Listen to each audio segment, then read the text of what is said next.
Friends, आज की हमारी ऑनलाइन क्लास में आप सबका वेलकम। आज हमारी क्लास में सवर्ण संज्ञा सूत्र को हम आज पढ़ेंगे। सवर्ण संज्ञा सूत्र, सवर्ण संज्ञा करने वाला सूत्र कौन सा है? तुल्यास्य प्रयत्नम सवर्णम। इसके पहले हमने संहिता संज्ञा और संयोग संज्ञा वाला सूत्र हम पढ़ चुके हैं। प्रत्याहार संज्ञा सूत्र भी हमने पढ़ लिया है।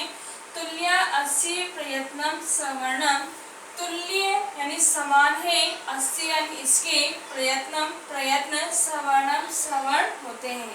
यानी जिन जिन के प्रयत्न समान होते हैं वो सवर्ण कहलाते हैं। अब यहाँ सवर्ण से क्या तात्पर्य है? देखिए, इसके पहले वाले क्लासों में हमने उच्चारण स्थान पढ़े थे और आभ्यंतर प्रयत्न भी पढ़े थे। सूत्र कहता है कि तालु आदिशु स्थानम, कि तालु आदि स्थानों के द्वारा जो हमारे उच्चारण के स्थान है, जैसे मूर्धा है, तालु है, कंठ है, दंता है, नासिका है, इन सब उच्चारण स्थानों में जिनके उच्चारण एक समान होते हैं वे सभी सवर्ण कहलाते हैं। साथ में कहा इन्होंने आभ्यंतर प्रयत्नश्च, और जिनके आभ्यंतर प्रयत्न समान होते हैं वे भी सवर्ण कहलाते हैं। यत् द्वयम येन तुल्यम, जिसके दोनों ही समान हैं उनकी सवर्ण संज्ञा होती है। अब से हम उच्चारण स्थान के अनुसार अगर हम देखें तो हम पढ़ते हैं अकुह विसर्जनीय नाम,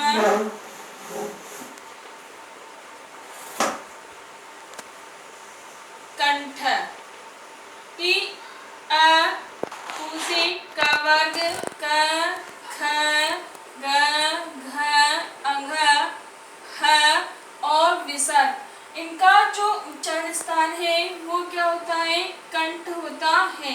इस कारण ये जो है कंठे वर्ण आपस में सवर्ण होंगे, यानी कि क जो है वो ख का सवर्ण है और ख घ का सवर्ण है, अ और क आपस में सवर्ण है। इनके जो उच्चारण स्थान है, उच्चारण स्थान की समानता के कारण ये सवर्ण कहलाएंगे।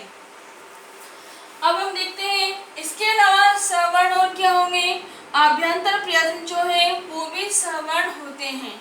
आभ्यंतर प्रयत्न, प्रयत्न द्विधा, हमने देखा था कि प्रयत्न दो प्रकार के होते हैं।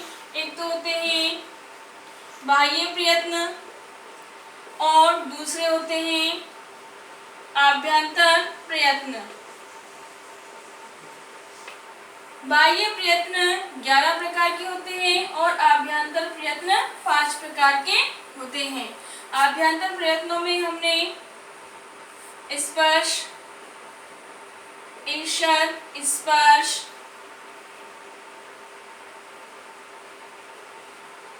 ईषद, विव्रत,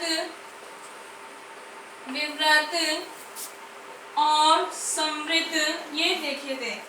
अब जिनके आभ्यंतर प्रयत्न एक समान है वे सारे ही वर्ण क्या कहलाएंगे? सवर्ण कहलाएंगे। हमने जब स्वरों का भेद पढ़ा था तब ये देखा था कि जो री है, ये री है, इसके 18 भेद होते हैं और जो री है इसके 12 भेद होते हैं। री री वर्णयो सवर्ण, जो री और री है आपस में सवर्ण कहलाते हैं। अब री और री को सवर्ण क्यों कहा गया है? दोनों के उच्चारण स्थान असमान है। री जो है उसका उच्चारण स्थान क्या हो गया? मूर्धा हो गया और री का उच्चारण स्थान क्या हो गया? दंता हो गया। दोनों का उच्चारण स्थान भिन्न भिन्न होने के कारण इन्हें हम सवर्ण संज्ञा नहीं कर सकते। लेकिन यहाँ ये कहा है आभ्यंतर प्रयत्नश्च यत्, कि जिसके उच्चारण स्थान मान लो समान न हो परंतु उनके आभ्यंतर प्रयत्न समान हो तो ऐसी स्थिति में भी हम सवर्ण संज्ञा कर सकते हैं। री और री दोनों ही अच है, यानी कि दोनों ही स्वर में परिगणित होते हैं और सभी स्वरों का जो आभ्यंतर प्रयत्न है वो विव्रत होता है। यानी इन सभी का एक ही आभ्यंतर प्रयत्न होने के कारण हम री और री को सवर्ण मानेंगे। तो यहाँ हमने देखा कि ऐसे वर्ण जिनके उच्चारण स्थान एक समान है, जिनके उच्चारण स्थान एक जैसे हैं, वे सवर्ण कहलाते हैं। अथवा ऐसे वर्ण जिसके आभ्यंतर प्रयत्न एक समान है, जैसे री और ली का, तो वे सवर्ण कहलाते हैं। और जो सवर्ण होते हैं उनके लिए जो सारे कार्य हैं वो एक समान ही माने जाते हैं। जैसे अ, आ और आ, ये तीनों ही सवर्ण हो गए, क्योंकि हमने ये स्वर के भेद भी पढ़े थे।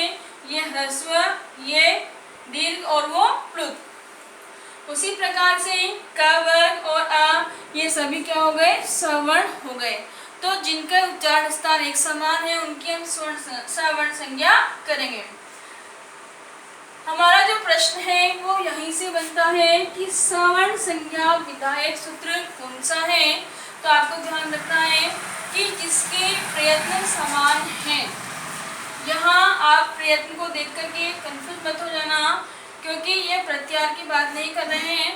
तुल्य यस्य प्रयत्नम सवर्णम, जिसके जो प्रयत्न हैं, प्रयत्न में भी दो प्रकार के प्रयत्न हमने पढ़े थे कि वर्णों को उच्चारण करने में मुख के जो आंतरिक भाग हैं उसे बहुत सारे प्रयास करने पड़ते हैं। उसके अनुसार दो प्रकार के प्रयास होते हैं, दो प्रकार के प्रयत्न होते हैं।